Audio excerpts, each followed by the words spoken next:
Hello YouTube. This is a 2015 Ford Taurus. This is the problem. Turn the key on, turn it to start, and it tries to start, but it just won't start. And then it stops.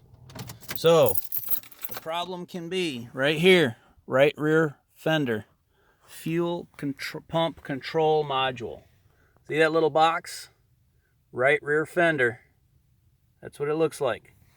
That's a possibility. Fuel pump control module, right rear fender, can be your possibility. I'm not saying that it'll fix it, but it can.